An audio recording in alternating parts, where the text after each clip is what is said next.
Welcome to this story for the night. I must admit, I had hoped to prepare this lecture specifically for Monday. In ancient tradition, Monday is dedicated to Chandra, the moon deity. However, the depth of this material required more time than I anticipated, and I wasn't able to meet that deadline. I hope you'll forgive this slight delay. After all, the mysteries of the night's luminary are relevant any day of the week. Many people tend to see the night sky as merely a beautiful backdrop. But behind that cool, silvery glow lies a biography filled with dramas and passions that could rival any modern series. We will explore how the tears of a stern ascetic gave birth to a light capable of influencing our emotions. We'll uncover why Chandra became the ruler of all plants, and how his romantic nature sparked the very first cosmic conflict, nearly destroying the universe. We'll also learn why he must die and be reborn each month, and why the Indian tradition sees a hair on the moon's surface instead of the familiar face we recognize. This will be a long, calm journey into a world where gods behave very much like humans. They make mistakes, feel jealousy, and seek redemption.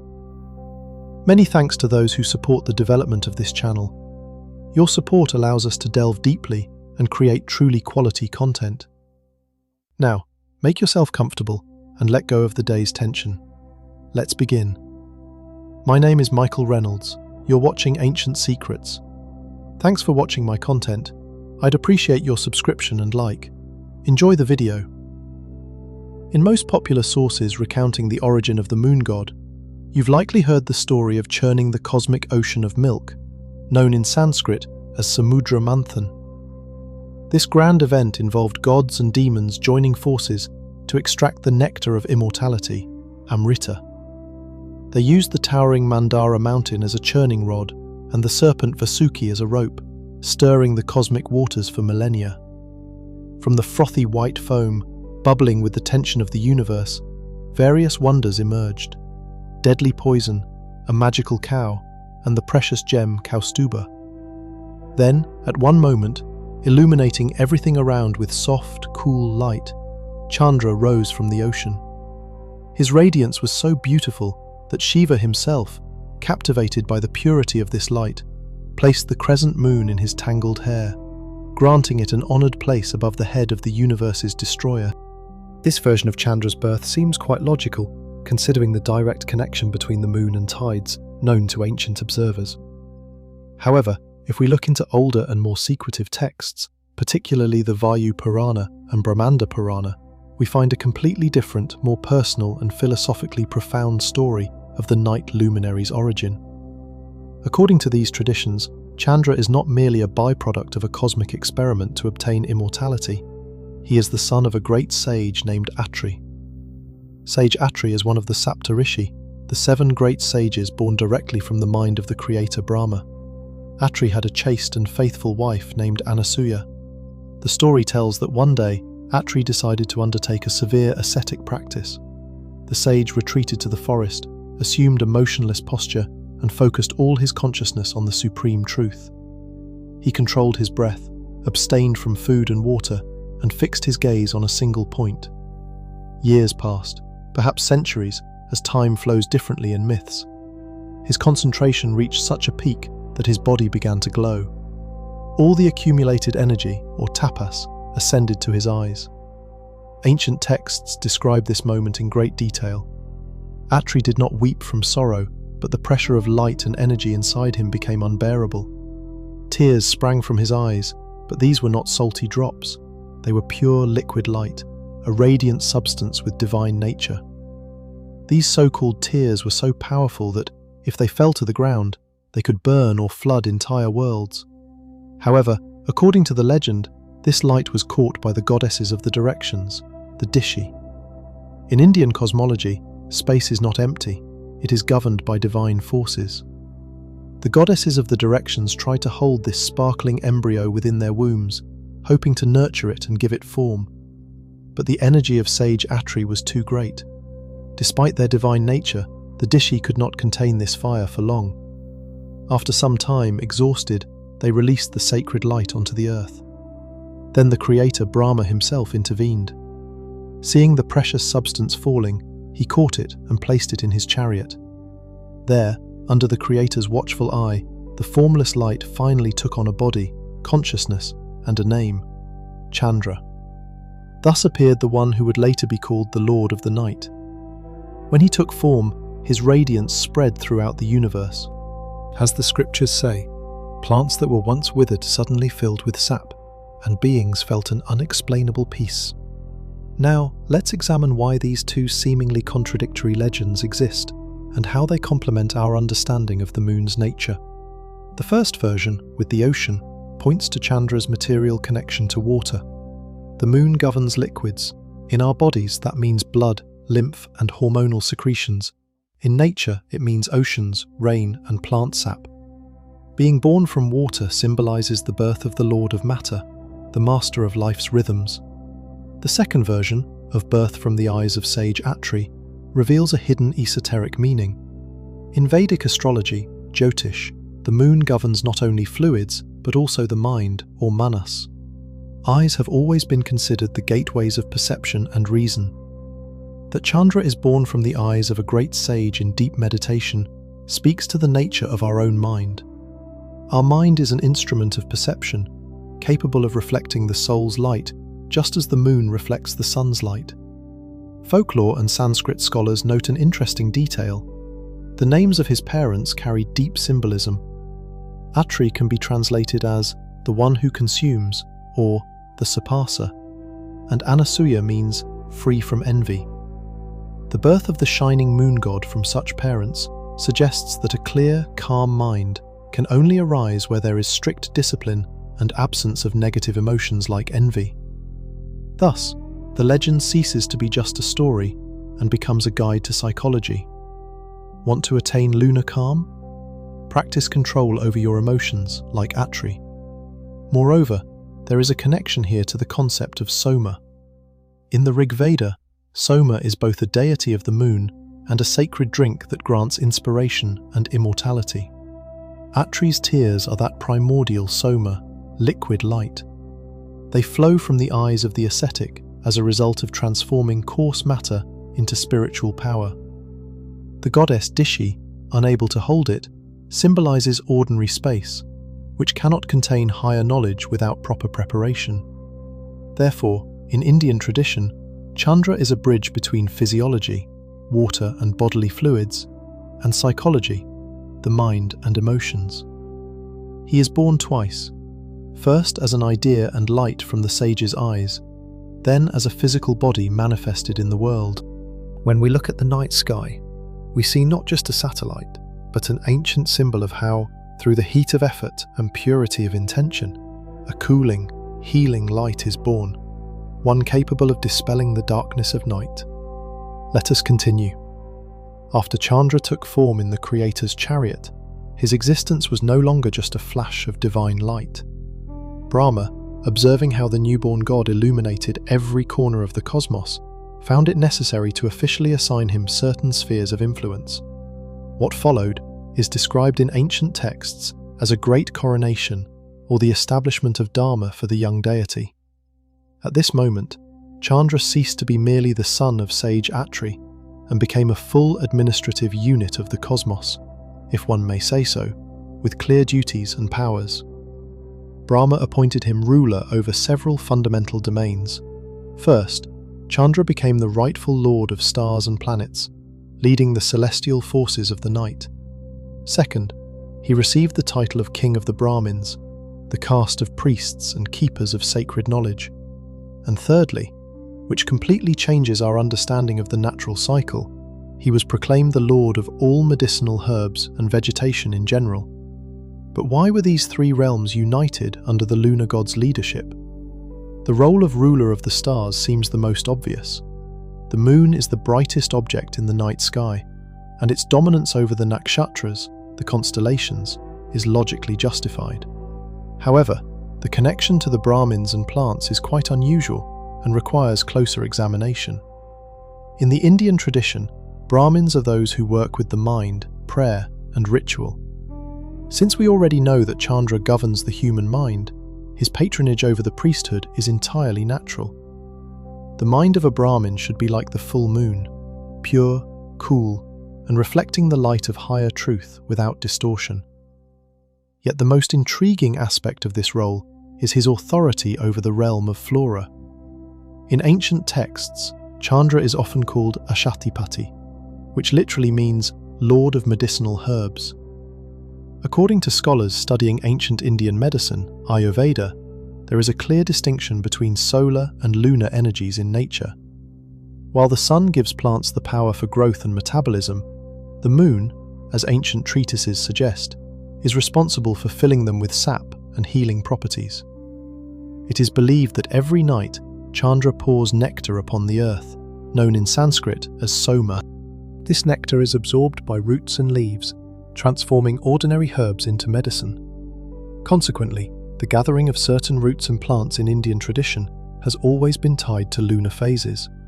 It is entirely logical that during the full moon, when Chandra's influence is at its peak, plants are considered most potent. One might even say, with a touch of irony, that in this system, the moon acts as the universe's night chef, seasoning the salad of earthly greenery with vital essences, while the sun, like a strict host, rests beyond the horizon. During this golden age, Chandra is described as a being of exceptional beauty and purity. His body is the colour of white jasmine. He is dressed in spotless white garments, adorned with pearls. Unlike his celestial counterpart Surya, the sun god, he does not emit burning heat. Instead, his presence brings relief to all living beings. Gods and humans alike revered Chandra deeply because he was a source of coolness and restoration. It is important to note that in ancient society, the status of ruler of the Brahmins granted Chandra immense moral authority. He was a symbol of ritual purity. This is why many sacred ceremonies and festivals to this day are calculated according to the lunar calendar. For the ancient person, the moon was not just a clock in the sky, it was the embodiment of the rhythm by which the spirit lives. When we look at this stage of Chandra's life, we see the perfect ruler. He is generous, fulfilling his duties. He cares for his subjects, filling forests and fields with the sap of life. But here lies an important philosophical point, often emphasized by mythology scholars. Such a high concentration of power and beauty rarely leaves the fragile ego untouched. Chandra was young, incredibly handsome, and now officially recognized as king on multiple levels of reality. The Puranas do not explicitly state that he immediately became arrogant, but the situation is framed in a way that makes us understand that the trial of glory is the most difficult of all. As the embodiment of the mind, Chandra at this moment represents the stage of human development when everything succeeds, when the inner light seems infinite and the support of those around is taken for granted. When Brahma entrusted him with rule over plants and priests, he effectively gave him the keys to the biological and spiritual life of the planet. Chandra's influence on the Earth's biosphere during this time is described as idyllic. There were no droughts, no unbearable scorching heat. Nighttime dew was considered a blessing, literally drops of heavenly milk. If we analyse this from the perspective of the agricultural cycle, we see how deeply Indian thought linked the prosperity of society to the phases of the lunar god. Without his favour, Brahmins could not conduct effective rituals, and healers would find no effective herbs. Accordingly, the entire world depended on the mood and state of this radiant youth. His movement across the sky was governed by the very law of the cosmos, and it seemed this order would last forever. However, it was precisely at this moment of prosperity that the seeds of future conflicts were sown. Power over the stars inevitably led him into close contact with the daughters of the progenitor Daksha, and his status as the best of the best brought him into conflict with the interests of other great gods. It is important to capture this image. Chandra at the height of his power, crowned by the Creator, surrounded by the fragrance of night flowers that bloom only under his gaze. This is a moment of absolute harmony, when deity and function are united. He does not yet know the bitterness of curses or the weight of wars. He simply shines, fulfilling Brahma's will and filling the world with the cool radiance of Soma, which promises immortality and peace to every being. Now that we have established Chandra's high status and role in the cosmic hierarchy, a natural question arises. How does this Lord of the Night move across his vast domain? After all, his territory is the entire celestial vault, and each night he must make his rounds, watching over the sleeping world. Ancient texts, particularly the Vayu Purana and Matsya Purana, provide us with a vivid and detailed description of his vehicle, which is itself a marvel of divine engineering. Chandra's chariot is not just a cart, it is a majestic structure with 3 wheels. Scholars of Vedic culture often debate the symbolism of these 3 wheels. One common theory is that they represent the 3 phases of any temporal cycle: beginning, middle, and end. Or, in terms of the lunar calendar, the phases of waxing, full moon, and waning. The chariot itself is described as shining, made of pure silver and adorned with celestial pearls. Unlike the golden, fiery chariot of the sun god Surya, which rushes across the sky with roar and heat, Chandra's carriage moves almost silently, spreading a gentle glow around it. The chariot is drawn by 10 horses. These horses are described as snow white, their colour compared to jasmine petals or the inner surface of a seashell. According to tradition, these horses are divine by nature. They never tire or age and have the ability to move at the speed of thought. However, in some iconographic traditions and rare texts, instead of horses, an antelope pulls the chariot. This image of the antelope is key to understanding the deep psychology embedded in the image of the lunar god. Let's explore why the antelope. This animal is known for its timidity, incredible speed, and most importantly, its unpredictable movements. The antelope rarely runs in a straight line.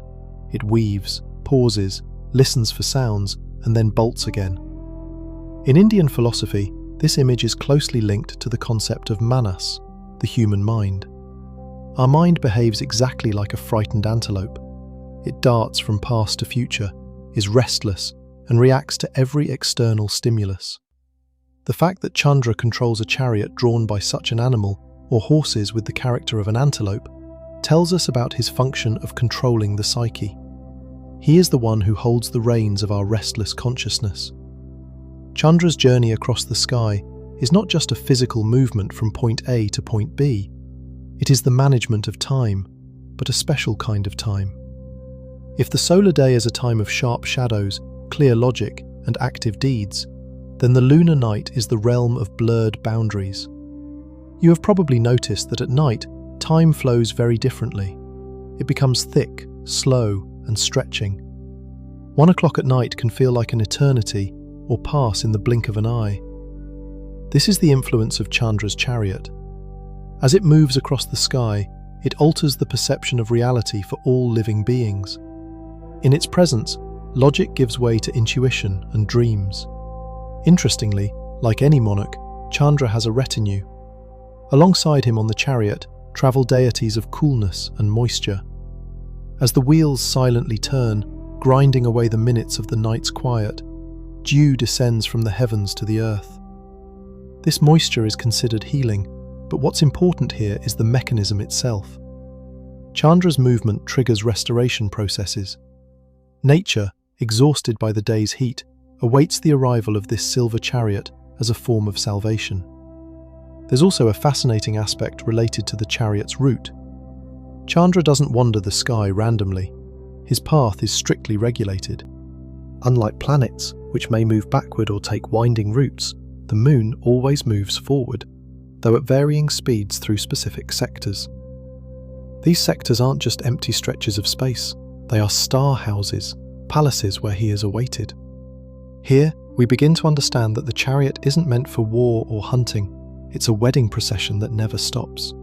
Chandra's entire life is an endless journey from one beloved to another. His horses, or antelope, know the way perfectly. Ancient astronomers, observing this movement, divided the sky into 27 equal parts, each corresponding to one day of the lunar month. Accordingly, Chandra's chariot makes one stop every 24 hours. This creates a unique rhythm of the universe's life, different from the solar year. The solar calendar tells us when to plant crops, while the lunar calendar guides rituals, haircuts, healing, and marriage. So, when we look at the night sky, we can imagine this invisible yet grand procession. 10 pure white horses with manes flowing in the cosmic wind, pulling the silver chariot. Seated within is the ruler of the mind, calm and radiant. He gazes down on the sleeping world, his look soothing the restless thoughts in our minds, granting us sleep. But where exactly is he rushing to each night? Why can't he stay in one place longer than allowed? As we've established, the final destination of each journey is the home of one of his wives. And here we encounter a situation that, by modern standards, seems unusual, but was fundamental to ancient celestial mechanics. Chandra doesn't have just one wife, or even 3. He has exactly 27. The story of this grand marriage begins with a figure known as Daksha Prajapati. Daksha is one of humanity's ancestors, the son of Brahma himself, responsible for populating the universe with living beings. Daksha had many daughters, and 27 of them stood out for their exceptional beauty and radiance. These daughters were called nakshatras. Of course, as any caring father, Daksha sought worthy matches for his daughters.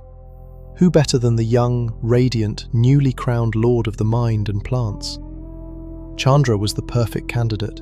Noble lineage, son of Atri, high status, and impeccable reputation. The matchmaking was successful, but Daksha was a wise patriarch. He understood the nature of his future son-in-law. Chandra represents the mind, emotions, fluidity, constant change.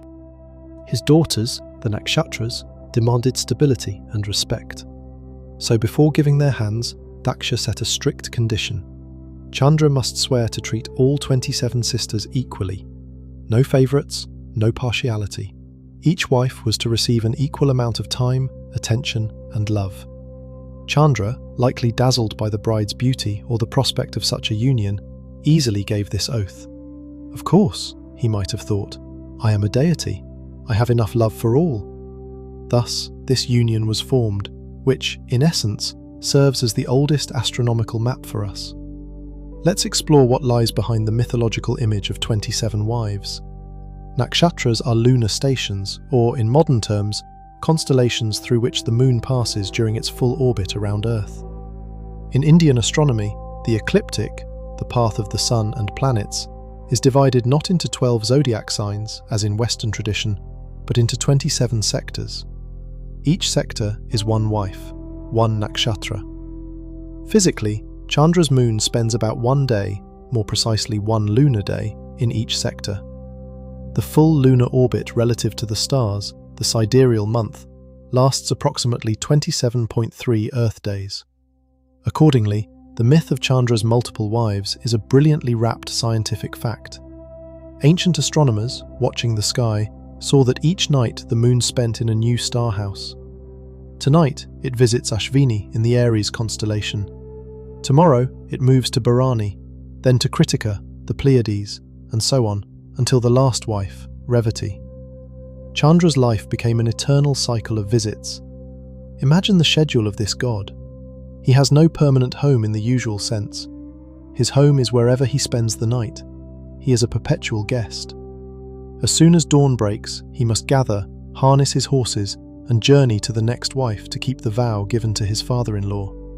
It is a colossal task. To be the perfect husband to 27 women, each with her own character, energy, and demands. The nakshatras are very different. For example, the wife named Ardra, associated with the star Betelgeuse, has a stormy, tempestuous nature, while Chitra, linked to the star Spica, is bright, creative, and loves brilliance. Chandra, embodying the mind and adaptability, must adjust to each one.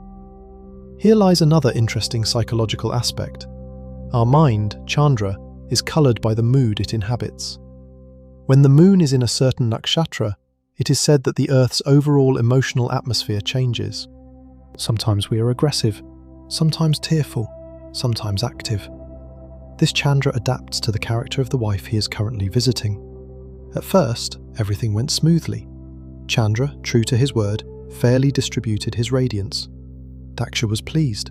The universe worked like clockwork. The The Nakshatra sisters welcomed their husband's arrival, each patiently awaiting her turn. It seemed this would last forever. The system of checks and balances created by Daksha worked flawlessly. But we must remember who we are dealing with. Chandra is not a soulless mechanism, calculator, or robot.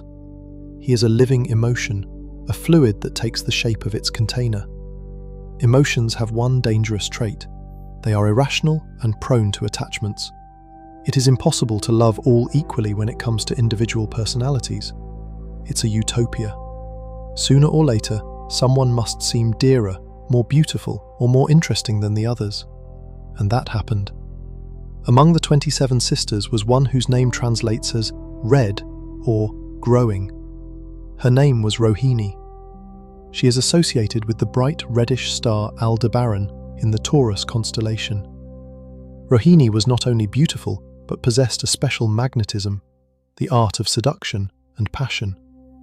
The irony of fate, or the design of the universe's writers, is that it is in Rohini's home that the moon is exalted, meaning it feels strongest and most comfortable. Astrologically, the moon in Taurus, where Rohini resides, is the most powerful position. Mythologically, this is explained simply. Chandra fell in love. He arrived as scheduled, spent the allotted time, but when it was time to pack up and move to the next wife, he suddenly felt he didn't want to leave. It was too good, warm and cozy, and Rohini looked at him in a way the others did not. And here begins the story that almost brought the whole world to ruin. The vow given to Daksha to love all equally hung by a thread. Forgetting his duty, forgetting the other 26 wives waiting in their cold celestial palaces, Chandra decided to stay longer. At first, Chandra stayed for an hour, then a day, and eventually stopped paying attention to the others altogether. He had found his ideal, and everything else ceased to matter. But can we blame the god of emotions for succumbing to feelings? The question is rhetorical, yet the consequences of this affair were disastrous. Chandra didn't just linger with his beloved wife. He effectively made her palace his permanent residence, completely ignoring the other 26 wives. In the Vedic worldview, this was not merely marital neglect, but a disruption of the cosmic order.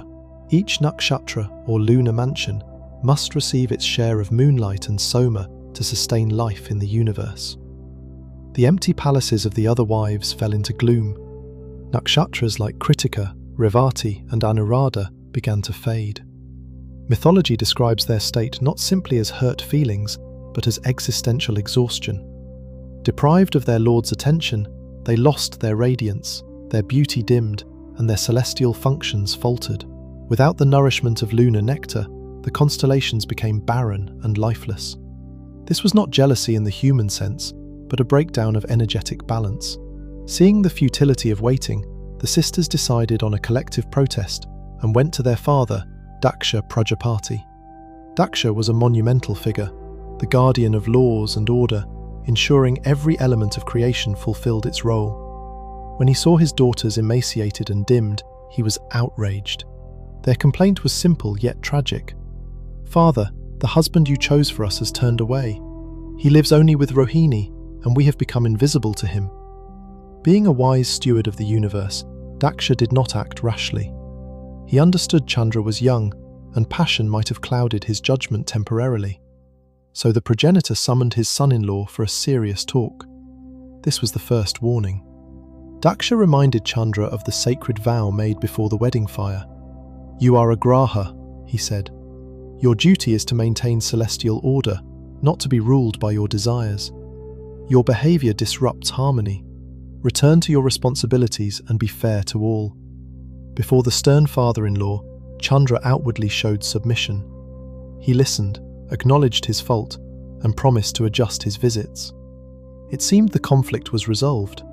The moon god returned to the heavens, intending to visit the next wife on the list. However, the psychology of attachment came into play. As soon as Chandra left Daksha's abode, his mind sought justification. Just a moment with Rohini to say goodbye, he reasoned, but that moment stretched into eternity. Drawn into the orbit of his beloved, Chandra forgot everything again. The power of attachment outweighed fear of his father-in-law and duty. He stayed with Rohini once more, this time ignoring the others even more blatantly. He no longer even pretended to leave. Time passed and the sisters realised they had been deceived. The second betrayal wounded them even deeper. Now despair and anger at injustice mixed with their grief. They returned to Daksha looking dreadful, like shadows of their former selves drained of life. "He did not listen to you, father," they said. "He ignored your words and our lives. We are dying." For Daksha, this was no longer mere family disobedience, but a direct challenge to his authority and the law of Dharma. In the Vedic hierarchy, the word of Prajapati is the law of nature. To break it twice was to threaten the stability of all existence. If the planets behaved as they pleased, the world would descend into chaos. Here we see a remarkably precise psychological portrait. Chandra, embodying the mind, shows how intellect can serve desire, ignoring reason and conscience. He knew the consequences, received warnings, but chose comfort and pleasure instead. This is a classic tale of desire triumphing over duty. But in the realm of gods, such victories come at a terrible cost. Daksha was done with diplomacy. The time for persuasion had passed. He realized that kindness was seen by Chandra as weakness. When he understood that Chandra would not change, and continued to neglect his 26 wives for one Rohini, Daksha pronounced a curse. In ancient texts, this curse is like an unappealable Supreme Court sentence. He said, "Since you neglect your duties and indulge in one source of pleasure alone, may your body wither. You will lose your radiance and fall victim to yakshma." Yakshma is a term needing explanation. In modern language, it might be called consumption, tuberculosis, or severe wasting. But in mythological context, it is not just a bacterial illness, it is a disease that devours life force. Essentially, Daksha cut Chandra off from the source of infinite energy. The effect was immediate and terrifying. The once radiant god, whose body resembled condensed moonlight, began to change. At first it was barely noticeable, a slight paleness, loss of the pearly glow admired across the three worlds. But with each day, or rather each night, the process accelerated. Chandra began to fade. His perfect form shrank. His skin lost its firmness, and his movements, once smooth and graceful, became sluggish and heavy. Here we witness the first appearance of the lunar phases in the history of the universe. But at that moment, it looked like a slow death. Imagine Chandra's state. Accustomed to eternal youth and adoration, he suddenly found his strength slipping away. He tried to shine as before, but his light grew dim, cold and lifeless. Rohini, for whom he had broken all laws, now looked upon her beloved with horror. Instead of the vibrant youth, she saw a gaunt elder, coughing up stardust and fading before her eyes. But the worst was not happening in the heavens, it was on earth. Remember, Chandra is Ashathipati, lord of plants. His health is directly linked to the state of the planet's flora. As soon as Chandra fell ill, the grasses stopped growing. Medicinal plants lost their healing power. Fruits hanging on trees became tasteless and dry, as if all their juice had been drained. Agriculture collapsed instantly. Cows, grazing on dry grass, stopped producing milk because the grass lacked soma, the lunar essence. Animals grew weak and ceased to reproduce. Apathy spread through the world. People felt an inexplicable fatigue. They slept but did not rest, ate but were not nourished. This happened because the moon governs the circulation of fluids and emotional renewal. When the source is sick, the entire system suffers. In Ayurveda, this disease would later be called Rajayakshma, or the royal disease, named after the first sufferer, the king of stars. Ancient physicians interpreted it as a loss of ojas, the vital immunity. Indeed, the universe seemed to lose its immunity. The darkness of night grew thicker. Where once the full moon bathed the earth in light bright enough to read sacred texts, now the lunar disk resembled a dim candle flame, ready to go out forever. It is interesting to observe the reaction of the other wives, the 26 nakshatras who had complained to their father. They wanted their husband's attention, sought justice, but did they get what they wished for? Absolutely not. Seeing their husband turn into a shadow, they were horrified. None wished Chandra's ruin. their resentment turned to pity and fear. For if Chandra disappeared entirely, they, as lunar stations, would lose their purpose and sink into eternal darkness. Their victory became a catastrophe. Along with the nakshatras, the devas, the gods, panicked. They stopped receiving offerings because the earthly herbs needed for rituals had withered, and people lacked the strength to perform ceremonies. The chain of both physical and spiritual nourishment was broken. Indra, Varuna, and Agni convened an emergency council. The situation was dire. Chandra was fading day by day. Only a thin sliver of light remained, the crescent we see at the end of the waning moon cycle. The world stood on the edge of complete, impenetrable darkness. Life without the moon had become impossible. Daksha, in his anger, may have gone too far, but he was resolute. A curse once spoken by Prajapati could not simply be taken back like an unwanted gift. Gasping from helplessness and the weight of his guilt, Chandra understood that his time was running out.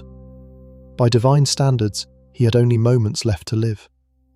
Indra and the other celestial beings rushed to Brahma. It seemed logical to turn to the creator and father of Daksha, the one who had set this calamity in motion. But Brahma only shrugged. He explained that Prajapati's curse was a law of nature. To undo it would be to break the fundamental rules of cause and effect on which the universe depends. "I created this system," Brahma likely said, "and I cannot break its laws every time one of my descendants makes a mistake." However, as often happens in bureaucratic systems, even divine ones, when a problem cannot be solved through direct channels, one must look for alternative paths. Brahma hinted at a force beyond social order and outside Daksha's laws. This was the power of Shiva. He did not answer to the rules of Vedic society. He dwelled on Mount Kailash, meditating for eternity. If anyone could alter the fate of the dying, it would be Shiva. Hearing this counsel, Chandra realized it was his only, albeit faint, hope. By then, only a thin, barely flickering strip of light remained of his former glory. He was weak, plagued by cough, and each step was a struggle. But the fear of total oblivion was a powerful motivator. Summoning his last reserves of strength, Chandra left the celestial halls. He did not go to Kailash. He simply lacked the strength to climb the icy heights. Instead, he descended to earth, to a sacred place known today as Prabhaspatan. This location was no accident. It lies on the coast of what is now Gujarat, where the mythical Sarasvati River once met the ocean. For Chandra, born according to one version from the ocean's foam, and according to another connected to water as the lord of tides, this was a return to his origins. He came to where the element of water meets the solid earth. Upon arrival, Chandra did not build golden altars or offer grand sacrifices. He no longer had the means. Instead, he acted as a true ascetic. With his weakening hands, he gathered coastal sand and clay, dampened by seawater, and moulded a lingam, the symbol of the formless absolute, representing Shiva. In tradition, this is called a Parthiva lingam, a temporary shrine made from earth. This was an act of incredible humility. A god who had once taken pride in his beauty and dominion over the stars, now sat on wet sand like a humble seeker, shaping a figure from mud, hoping for salvation. Thus began a great ascetic practice. Chandra, whose life hung by a thread, entered deep meditation.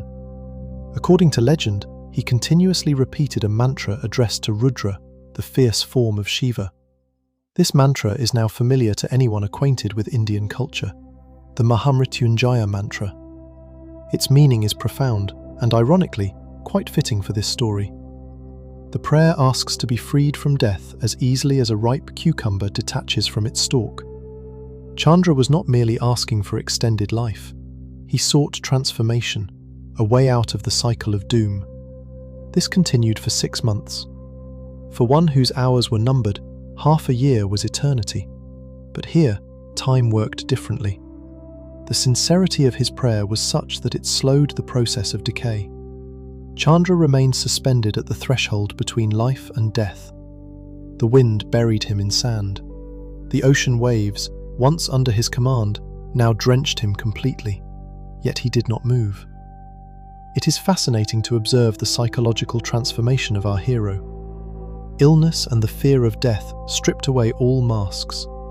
Pride vanished, the vanity of queens disappeared, and arrogance toward others faded. Only pure, concentrated will to live remained. Suffering, as unfortunate as it is to admit, often teaches more than success. While healthy and prosperous, Chandra had made mistakes. Standing at the brink of the abyss, he became a great yogi. Around him, in Prabhaspatan, nature stood still. A world deprived of moonlight sank into twilight. Animals and humans alike looked anxiously at the sky, where instead of the familiar disk, there was only a gaping void. Everyone understood that the fate of not just one god, but life itself, was being decided there on the ocean's shore. If Chandra failed, if his concentration broke even for a second, or if Shiva chose not to intervene in Daksha's affairs, the universe would forever remain without its cooling light. Life would most likely burn in the sun's rays without the nightly restoration. And just when hope was nearly gone, and Chandra's life force had shrunk to a tiny point, the space around the sandy lingam began to vibrate. The air grew dense and warm. The prayer had reached its goal. The one called Ashutosh, the easily pleased, heard the call. But Shiva's appearance is not always a gentle light accompanied by angelic singing. It is a manifestation of untamed power that can either save or utterly destroy. Without opening his eyes, Chandra felt the presence of the one holding the keys to life and death, bracing himself to hear his final judgment. Despite his omnipotence, Shiva said he could not completely lift Daksha's curse. This is a crucial point in understanding Indian mythology. Words spoken by a great ascetic or Prajapati become woven into the fabric of the universe. To erase them would be to disrupt the universe's foundation. Daksha had decreed that Chandra would wither, and that must be so. However, Shiva, as the Lord of Transformation, found a way to change the very direction of the curse by rewriting its terms. He offered a compromise that forever altered our calendar. Chandra would indeed fade, losing strength and light as Daksha demanded. But this process would not be final. Upon reaching complete exhaustion, he would begin to regenerate, regaining his power anew. Shiva divided the month into 2 equal parts. For 15 days, Chandra would wane, giving away his energy. This period became known as Krishna Paksha, or the dark half of the month. The following 15 days, he would grow, reclaiming his greatness. Shukla Paksha, the bright half. Thus, linear death was folded into a circle, an endless cycle. Death ceased to be a full stop and became a comma. To cement this new status and give Chandra the strength to endure the periods of decline, Shiva performed a gesture that became an iconic symbol for millennia. He took the thin, barely alive crescent of the moon, the remnant of Chandra at the peak of his illness, and placed it in his hair. The tangled locks of Shiva, or Jata, are a place of immense power. According to legend, even the celestial river Ganges became entangled there as it descended to earth. By placing the moon there, Shiva granted it the highest protection. From that moment, he became known as Chandrasekhara, he whose crown, the head, is adorned by the moon. This union proved beneficial for both. Chandra gained protection from complete destruction. Connected to the head of Mahadeva, he draws energy for constant renewal. Shiva, whose nature is fiery and intense, received a perpetual source of coolness. Remember, Chandra consists of soma, the cooling nectar. This cold soothes the heat of Shiva's third eye and balances his destructive energy. Let us explore the philosophical meaning encoded in this beautiful image. Why is it the crescent moon, not the full moon, that adorns the god's head? The full moon symbolizes completion and stillness, while the crescent or waxing moon represents a process, a potential for growth. It signifies that even when on the verge of disappearance, one can begin the journey toward the peak. Shiva, who bears the wounded, waning moon, shows that he accepts the world's imperfections and takes them under his protection. This is a profound comfort for anyone feeling broken. Even in moments of utter decline, the divine presence remains close. Moreover, we have established that the moon represents the mind, or Monas. Shiva embodies pure consciousness and yogic control. The image of Shiva holding the moon in his hair is a perfect metaphor for enlightenment. The mind, represented by Chandra, is naturally restless. It waxes and wanes, subject to emotions and fears. But when this mind is placed under the control of higher consciousness, Shiva, it calms. It ceases to wander chaotically and becomes an adornment to the personality. The mind is no longer the master, it becomes a tool in the hands of the yogi. The place where this historic event occurred is called Somnath, the Lord of the Moon. The Somnath temple in Gujarat is considered the first of the 12 Jyotirlingas, sacred sites where Shiva manifested as a pillar of light. Legend says that in gratitude for his salvation, Chandra erected a golden temple there. Of course, historians and archaeologists see changes through eras in the temple's destructions and reconstructions. But for the pilgrim who visits, the important memory is how the hopelessly ill god received a second chance there. From that day forward, Chandra's life followed a strict rhythm. He could no longer linger arbitrarily with Rohini or ignore his other consorts. His schedule became a law for all nature. The tides of the oceans now obeyed this breath: inhalation, growth; exhalation, decline. Women's cycles, plant growth, the flow of sap in trees, all synchronized with Chandra's new regime. He ceased to be merely a wanderer and became the keeper of time. We often fear change and instability, but when we look at the moon, we should see the wisdom this myth offers. Constancy is an illusion. Life is a sine wave. After the period of activity and brilliance of the full moon, inevitably comes a phase of decline and rest, the new moon. This decline is not a punishment, but a necessary pause to gather strength for the next surge. Chandra accepted his fate. He returned to the sky, shining perhaps not as steadily as before, but now his light was filled with the wisdom of endured suffering and the grace of Shiva. So, our hero, the Lord of the Night, returned to the heavens. After such a tremendous trial, deadly illness and humbling austerity on wet sand, one might expect Chandra to become a model of humility, since his second chance came solely through Shiva's mercy. But psychology is stubborn, even divine psychology. There is an interesting phenomenon often seen in those who survive severe crises and suddenly gain healing and new strength. This state of euphoria can evolve into a sense of invulnerability. Chandra did not just recover while resting in Mahadeva's hair, he absorbed immense energy. He returned to his duties with such zeal that his radiance might have even surpassed what it was before the curse. The universe, refreshed by cool lunar light, welcomed him with joy. The grasses regained their vitality, the priests resumed their rituals, and the oceans joyfully greeted their lord with powerful tides. And here, amid universal adoration, a dangerous thought arose in Chandra's mind. He decided that mere return was not enough. He needed to assert his status, to prove to gods, demons, and sages alike that he was not a flawed god who had suffered illness, but the true king of the heavens. To realize this ambition, Chandra planned to perform the greatest Vedic sacrifice, the Rajasuya. To understand the scale of this event, the Rajasuya is no ordinary ritual for household prosperity. It is the coronation ceremony of an emperor claiming supremacy over all other kings. By performing it, the organizer declares, "I am the chief, and you all acknowledge my sovereignty." Usually, only powerful earthly rulers, or the king of gods, Indra, dared such boldness. But Chandra believed he had every right. His reasoning was solid and indeed quite logical. He thought, "I am the source of Soma. Without me, no ritual is possible, since Soma is the primary offering to the gods. I govern the minds of all living beings. I nourish plants. Therefore, I am the foundation of life." With this conviction, he began preparations.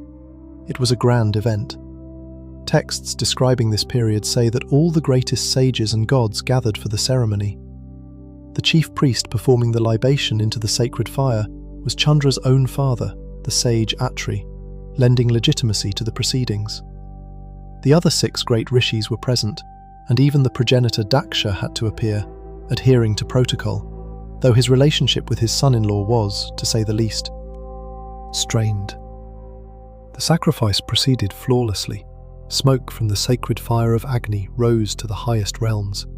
Mantras chanted by thousands of priests shook the space.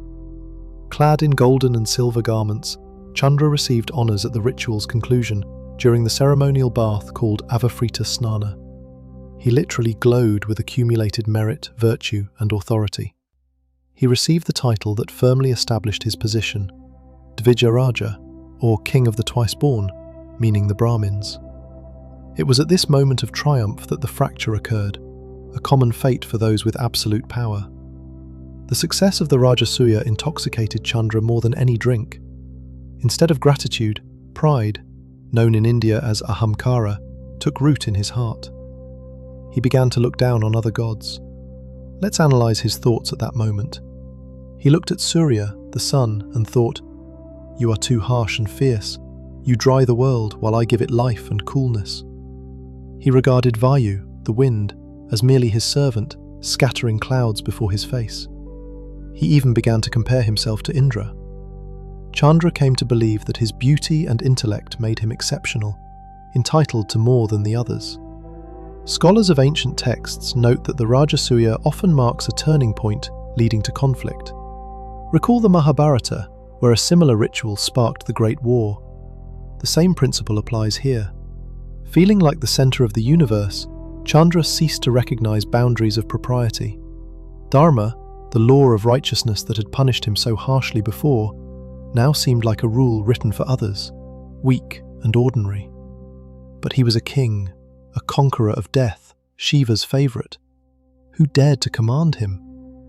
His entourage began to reflect new attitudes. He surrounded himself not with wise advisors who might temper his zeal, but with those who praised him excessively. His palaces filled with luxuries previously unimagined. Chandra's behavior became arrogant. His chariot now raced across the sky with such pomp that it seemed he was doing the world a favor by appearing. The most dangerous thing was that his inflated ego demanded new affirmations of his uniqueness. He grew bored within the limits of what was permitted. His 27 wives, who now received his attention strictly according to schedule, seemed like a thing of the past. His restless mind sought new stimuli, new victories to flatter his pride, and the object of this victory had to be as unreachable and exalted as he believed himself to be. Intoxicated by his own greatness after the Rajasuya, Chandra lost sight of the boundaries of what was allowed. As we have seen, success and universal worship played a cruel trick on him. His mind, which by nature should be flexible and reflective, hardened into pride. He began to believe that the rules written for other gods and mortals no longer applied to him. In this state of euphoric recklessness, his gaze fell upon someone absolutely forbidden to touch. This was Tara. Her name, derived from Sanskrit, means star or saviour, one who guides across the ocean of life. Tara was a woman of exceptional beauty and wisdom, but more importantly, she was the lawful wife of Brihaspati. Here, a brief explanation is necessary to grasp the gravity of the situation. Brihaspati was no ordinary deity. He was the guru of the gods, mentor to Indra, and guardian of sacred knowledge and rituals. In astrology, he corresponds to the planet Jupiter. If Chandra represents the mind and emotions, Brihaspati embodies supreme wisdom, law, and morality. Their relationship was hierarchical, with Brihaspati as the teacher and superior to Chandra. To abduct one's own teacher's wife is considered one of the gravest sins in Vedic tradition, known as Guru Talpa. This crime erases all prior merits. Yet, Chandra was undeterred. There are several versions of how this drama unfolded. Some, more romantic, suggest that Tara was captivated by the young, radiant god of the moon. Life with Brihaspati, full of austerities, endless rituals, and philosophical debates, may have seemed dry and lacking emotional warmth. Brihaspati, the embodiment of law, often neglected feelings. Chandra, in contrast, was the living embodiment of romance, coolness, and pleasure. According to one account, Tara came to his palace to offer worship and noticed the difference between her elderly, stern husband and the brilliant, twice-born king. Another, harsher version claims that Chandra, taking advantage of his status as emperor after a ritual sacrifice, simply took her by force or trickery without her consent. His pride-distorted logic was simple. Everything best in the universe must belong to him. Tara is beautiful, so she must be his. Regardless, Tara remained in Chandra's palace and did not return home for evening prayers. Brihaspati, upon discovering his wife's disappearance, initially could not believe it. For him, living in a world of clear rules and dharma, such an act seemed absurd.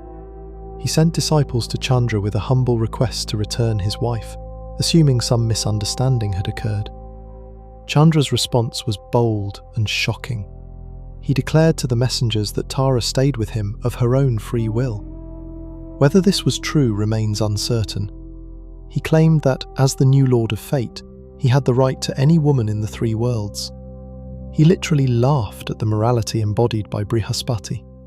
"Go back and tell your teacher," some texts report him saying, "the time of dry austerities is over. Now is the time for enjoyment." For Brihaspati, this was not just a personal insult.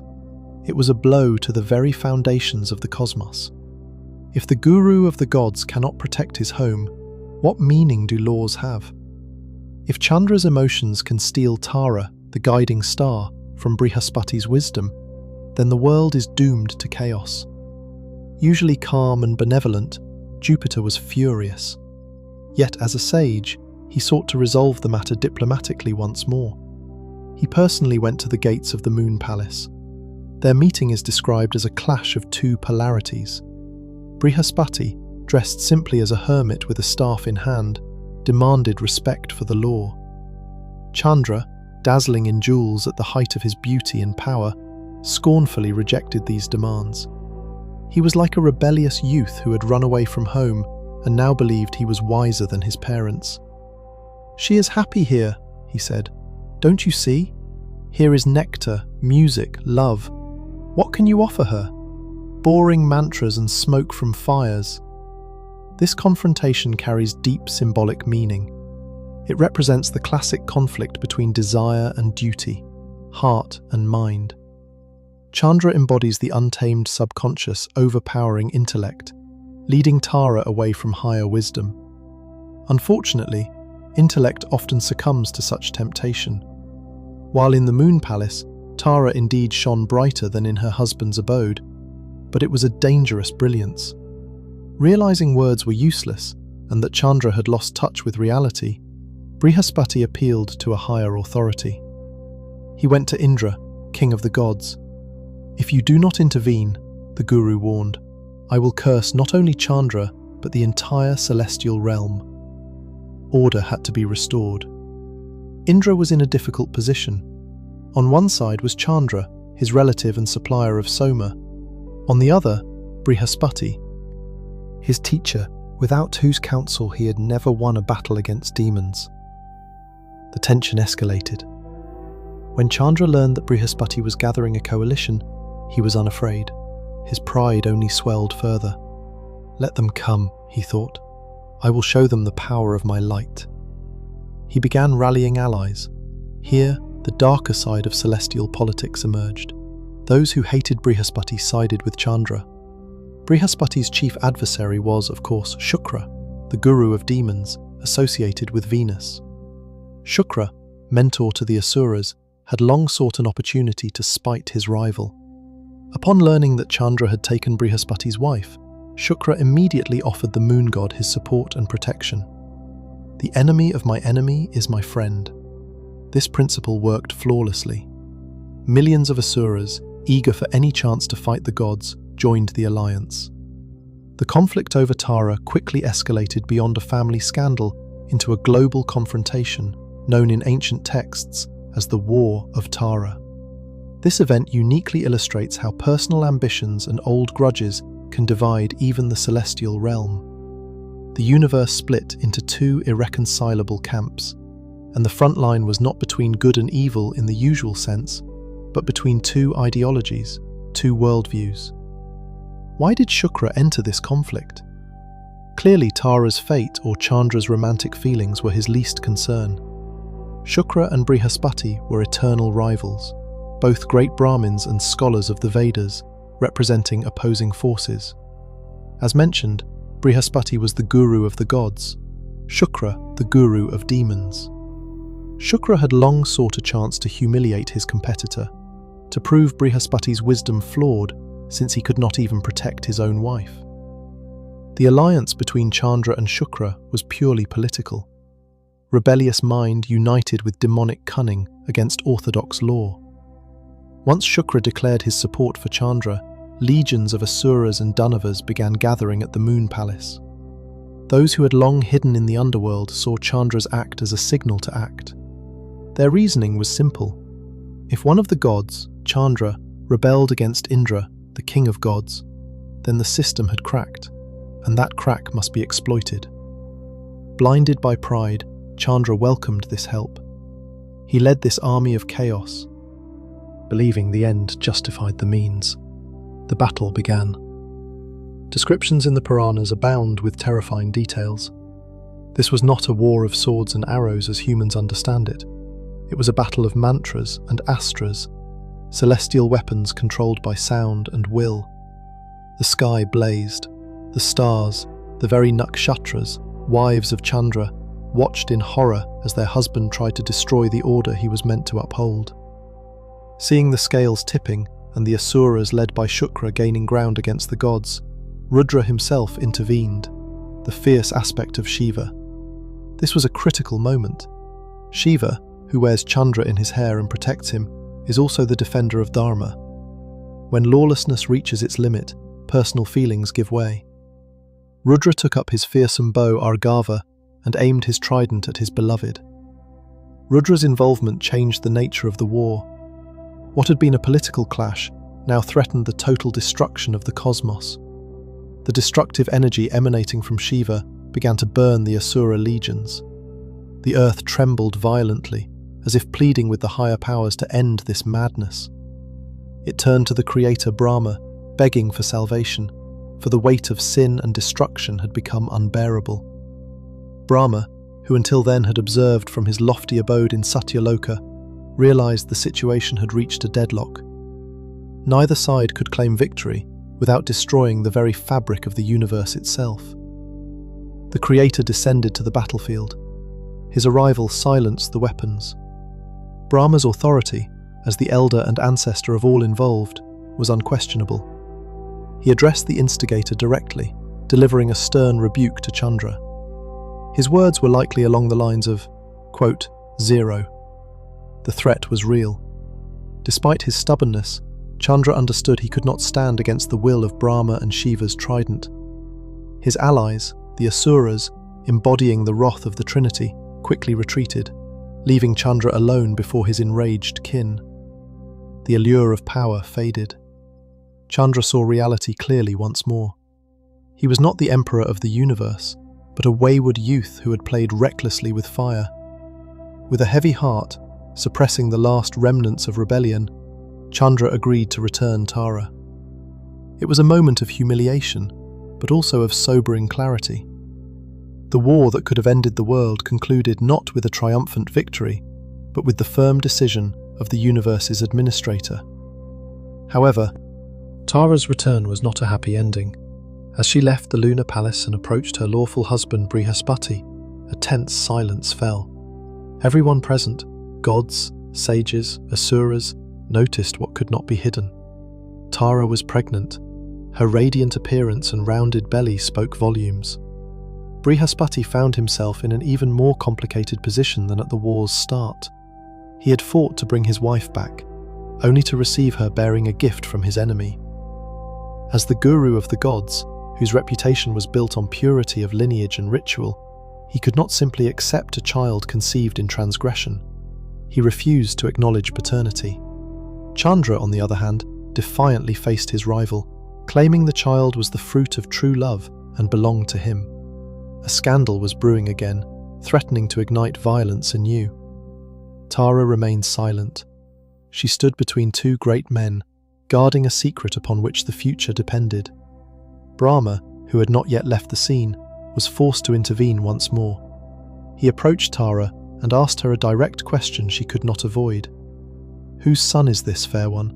Speak the truth, for lies now are more dangerous than any weapon." The eyes of the entire universe were fixed upon her. Her answer would determine not only the father, but also what new power, what new world, was about to be born. Tara, whose name means star, lowered her gaze. As the noble wife of the supreme priest, it was unbearable for her to admit what had happened before the universal patriarch. Yet hiding the truth from the world's creator was pointless. Taking a deep breath, she whispered the name, Chandra. This confession, like a stone cast into calm waters, caused an immediate reaction. Chandra, who had stood all along with the air of a victor, literally beamed. A triumphant smile spread across his face.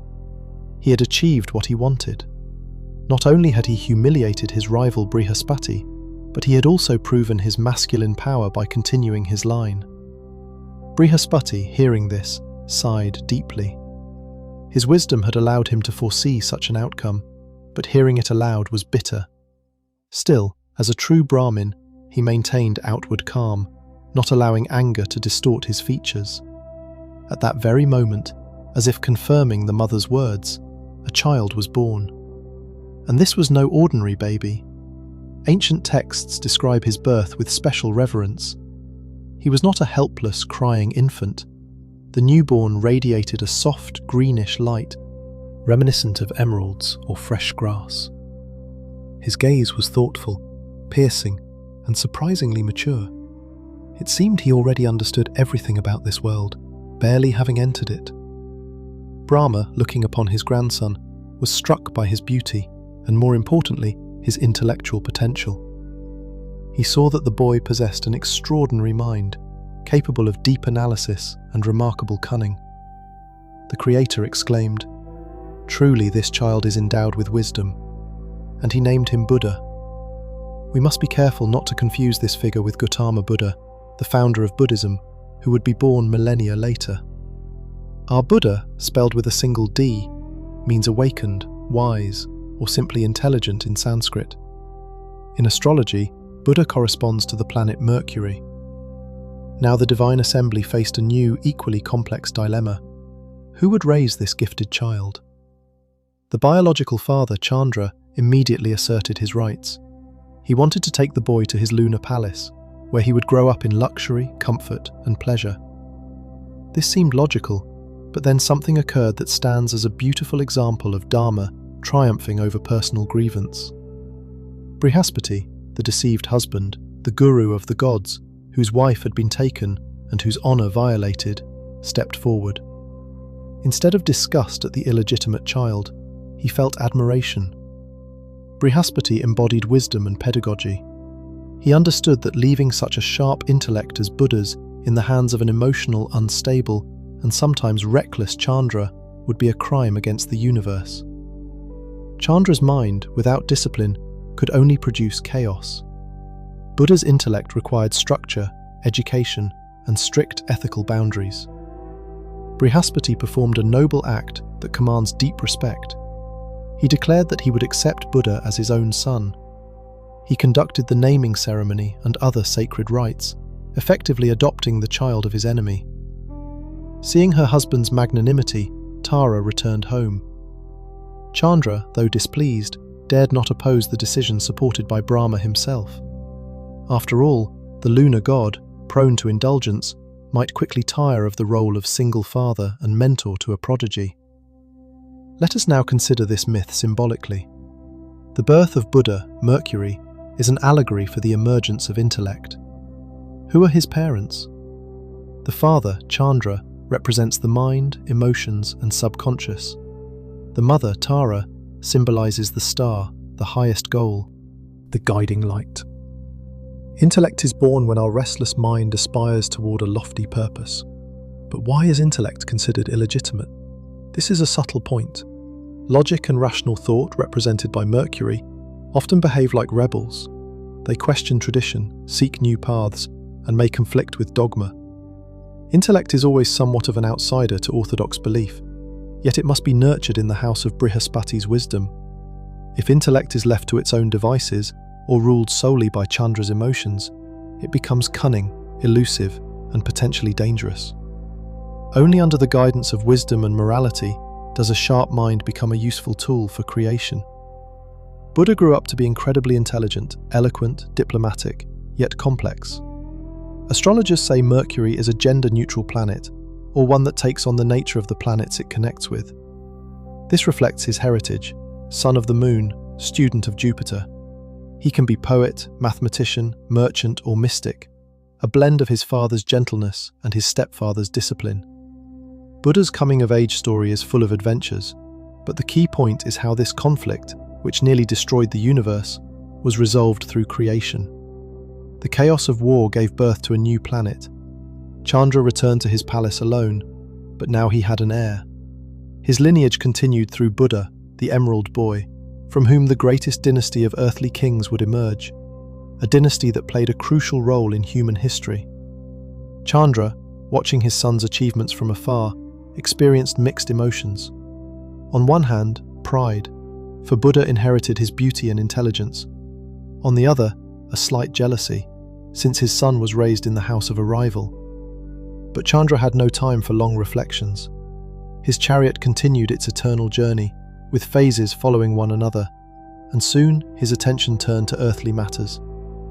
Buddha's descendants began to populate the earth, and the moon god became more than just a celestial body to them. He became an ancestor, a progenitor whose blood, or rather soma, flowed in the veins of great heroes. This lineage is known as Chandravansha, the lunar dynasty. The first earthly king of this dynasty was Buddha's son, the powerful Pururavas. His birth story is quite complex and tied to the deity Ila, who could change gender. We won't delve into those details now to keep the narrative clear. What matters is that Pururavas became the link that connected Chandra's celestial nature with earthly power.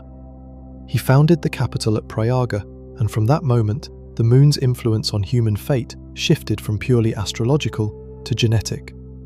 If you have ever read or heard about the great Indian epics, you may have noticed they are divided into two major groups associated with two main dynasties, the solar Surya Vamsha and the lunar Chandra Vamsha. This division is not just a list of names, but a fundamental philosophical concept. Let's explore the difference between the descendants of the sun and those of the moon, as it explains much about our hero's character. The solar dynasty, to which the ideal king Rama from the Ramayana belonged, represents law, order, and unchanging truth. The sun is always round, always shines the same way, and its path is predictable. Kings of the solar dynasty were known for their commitment to duty and righteousness, often at the expense of personal feelings. This is the path of Dharma in its strictest, sometimes harshest form. The lunar dynasty tells a very different story. Recall the nature of Chandra. He is changeable, emotional, waxing and waning. He made mistakes, fell, and rose again. Accordingly, his descendants inherited a passionate, restless, but vibrantly alive nature. The heroes of the great epic Mahabharata, the Pandavas and Kauravas, belong to this clan. Kings of Chandravansha are not frozen statues of ideals. They are people torn by contradictions. Remember the story of King Yayati, a descendant of Chandra, who in pursuit of pleasure exchanged his old age for his son's youth. Or the tale of Shantanu, who fell in love with the goddess Ganga. These stories reveal the lunar character's influence, a craving for beauty, love, playfulness, and a tendency toward dramatic twists of fate. Lunar descendants often broke the rules, but that is what made their stories so human and captivating. The pinnacle of this dynasty, its brightest flower, is undoubtedly Krishna. He was born into the Yadava clan, which also traces back to the moon. This is no coincidence. Krishna is the avatar of love, divine play. He is not a king of laws like Rama. He is a shepherd, a beloved, a clever political philosopher who teaches flexibility. His character perfectly resonates with the energy of the moon. The moon governs fluids and emotions, and Krishna embodies the highest taste for life. Interestingly, most ancient warriors preferred to trace their lineage to the moon. Why? Perhaps because the warrior's path is not always straightforward. It requires cunning, diplomacy, and the ability to adapt to changing conditions of battle, much like how the moon adapts to its phases. Solar straightforwardness on the battlefield or in palace intrigue can be fatal, while lunar flexibility ensures survival. Chandra, watching over his descendants, likely felt mixed emotions. His genetics manifested fully in them. The Great Battle of Kurukshetra, described in the Mahabharata, was essentially a family feud within the lunar lineage. Emotions, grudges, thirst for power, everything Chandra suffered in his youth appeared in his great-grandchildren on a grand scale. Duryodhana, driven by envy, Yudhishthira obsessed with gambling, Arjuna hesitating before battle. In all of them, we see reflections of the restless lunar mind. Yet there is a bright side. The lunar dynasty gave the world its highest art, poetry and music. Chandra is the patron of the arts, and his descendants were great appreciators of beauty. The palaces of Hastinapura and Indraprastha were renowned for their luxury and aesthetics. Unlike the ascetic austerity of the solar clan, lunar cities were full of pleasures. Thus, through Buddha and Pururavas, Chandra planted a piece of his radiance on earth. We, humans, are largely heirs of this lunar nature. Our minds operate on lunar principles. They are cyclical, attached, seeking love. Studying the history of Chandravansha is, in essence, studying human psychology. We see that even great heroes are not immune to mistakes, that passion can lead to downfall, but sincere repentance and devotion can uplift. Chandra, as the ancestor of this lively, restless family of earthly kings, forever tied himself to the fate of our planet. He is not just a cold stone in the sky. He is a grandfather to many heroes revered by millions. And every time Krishna plays his flute on a night of the full moon, that music carries the ancient connection to the god who once emerged from the ocean or from the eyes of Atri and taught the universe to feel. But our story would be incomplete if we stopped at the high mythology of kings. Chandra is also a figure of the people, and in the folklore of ordinary folk, far from the intrigues of Hastinapura's palace, there are touching and simple legends about him. One such tale explains what each of us sees when we look up at the clear night sky, the strange marks on the moon's surface that our imagination turns into various shapes. These mysterious outlines have puzzled people worldwide for centuries, serving as a kind of natural Rorschach test. Europeans, for example, often see a human face, sometimes with a bundle of sticks on its back, said to be Cain sent into exile. But India, like much of Asia, sees something quite different. A hare. Yes, an ordinary long-eared hare, frozen in eternal leap. This is not mere fancy, but stems from a very touching story linking Chandra with the concept of supreme self-sacrifice. The roots of this legend lie in the Jataka tales, collections of stories about Buddha's past lives that closely intertwine with Hindu folklore. The story takes us to a dense Indian forest where 4 inseparable friends lived: otter, jackal, monkey, and hare. It was an unusual group, but they lived harmoniously, striving to follow the laws of Dharma and lead righteous lives. One day, the great Indra, king of the gods, decided to test them. Indra often descends from the heavens at the most inconvenient moments to test someone's steadfastness. He took the form of a frail, starving old traveller who seemed on the verge of collapse. Leaning on his staff, he approached each animal in turn, begging for food. First came the otter. Practical as ever, she immediately dove into the river and brought several fish someone had left on the shore. "Eat, honoured one. This will sustain your strength," she said. The traveller thanked her but did not eat.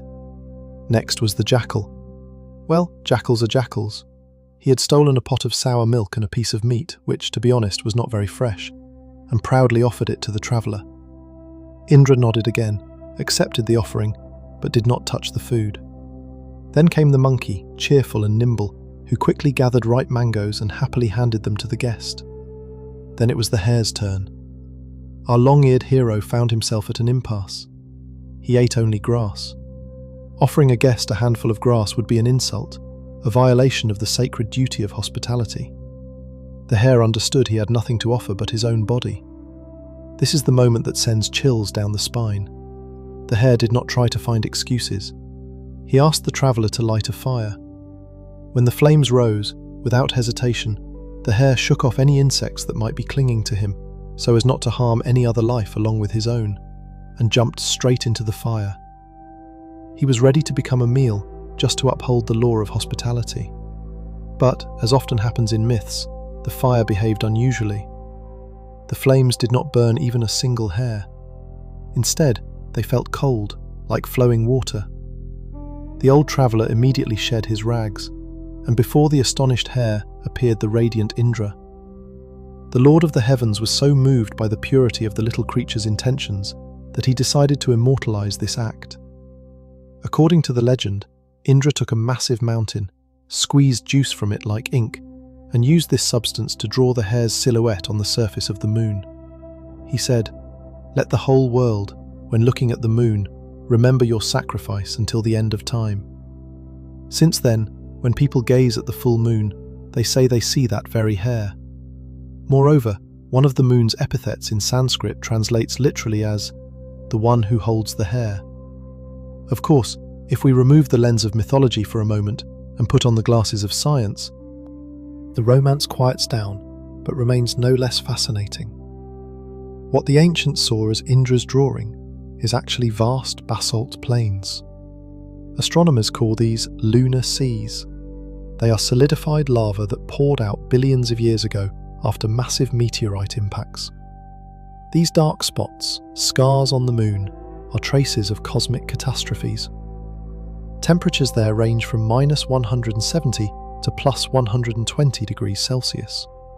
No hare would survive there, of course, but here's what's remarkable. The phenomenon of pareidolia, our brain's ability to see familiar shapes in random patterns, works unfailingly.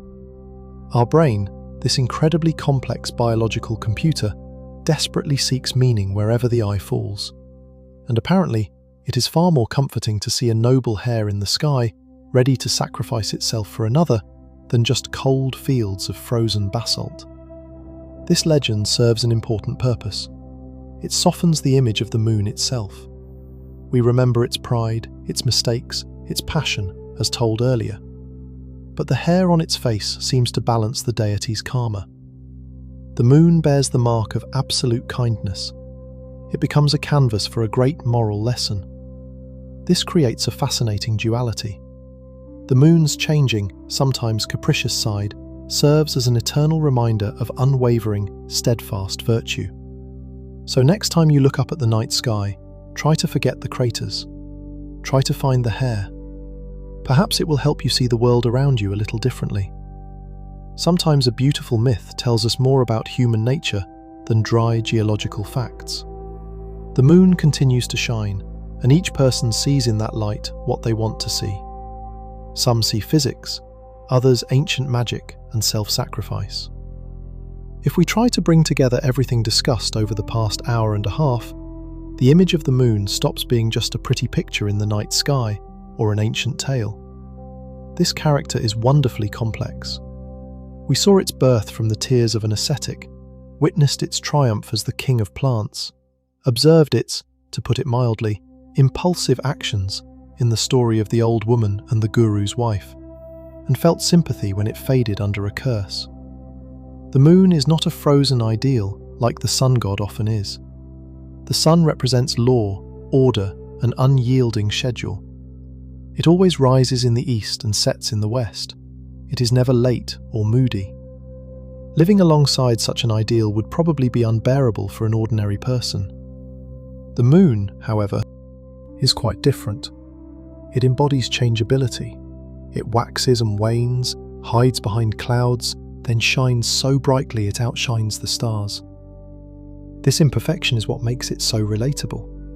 Ancient sages linked the moon to the mind, not a rigid intellect that makes calculated decisions, but a living, shifting mind prone to emotions, doubts, and mood swings.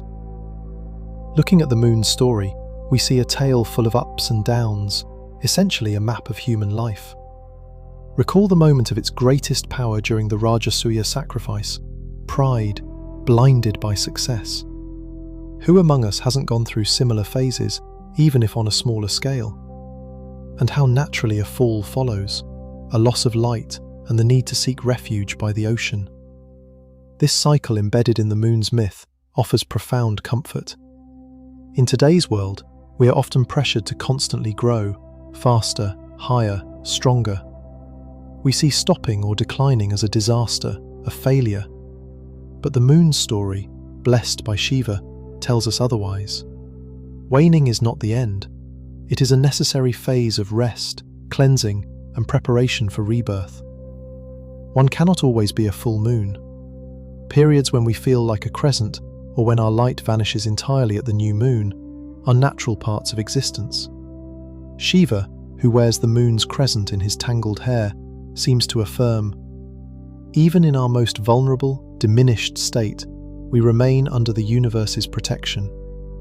Interestingly, in Vedic astrology, the moon governs our ability to feel happiness, not wealth or status, but that inner, subjective sense of contentment.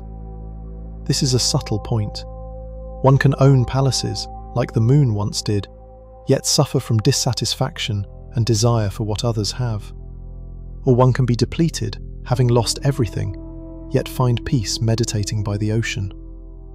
The moon's light is reflected light. It does not generate its own. It receives the sun's energy and softens it, making it suitable for the night. Our psyche works similarly. We reflect the world around us, processing daily events and colouring them with the tones of our emotions. That is why the moon is often called the mirror of the universe. And here lies perhaps the most important lesson of this long journey. The moon teaches us to accept our shadow side. After all, the moon always has a far side, invisible from Earth, but real nonetheless. Each of us has hidden fears, desires, and stories we keep silent about. The myth does not demand we be pure as crystal. Even on the shining face of a deity, there are spots, whether the self-sacrificing hair or traces of ancient lava. These spots do not spoil its beauty, they make it alive and genuine. Think about this. When you cannot sleep at night to look out the window, the moon often seems the only companion. Unlike the harsh daylight sun, which can be painful to look at, the moon invites contemplation. It draws your gaze, hypnotizes, soothes. This is its dharma, to bring coolness to those burned by the heat of daily worries. We have travelled a long path, from the tears of the sage Atri to the dynasty of great warriors, from a curse to an altruistic hare. All these stories are facets of one crystal. Indian mythology is beautiful in that it does not divide the world into black and white. It shows us a dance of energies. The moon can be a selfish lover or a humble ascetic. It is lord of the Brahmins, yet a breaker of conventions. It is us in all our complexity. So next time you step outside and look up at the sky, try to see not just an astronomical object orbiting the Earth. Try to see an ancient storyteller whose face is marked by scars and legends. It shines not to judge us, but to remind us. Darkness is never absolute. Even the faintest crescent can pierce the night's gloom, and with every waning, growth inevitably follows. This is a law as ancient as the mountains and oceans themselves. As long as Chandra continues his journey across the sky, we always have hope for a new dawn and a fresh cycle. On this note, we leave our shining hero embraced by the night. May his light, cool and calming, bring peace to your mind. After all, these myths exist for one purpose: to help us find harmony within ourselves in this endless dance of time. Until we meet again, dear friends, you've been watching Ancient Secrets. Thanks for watching and have a great day.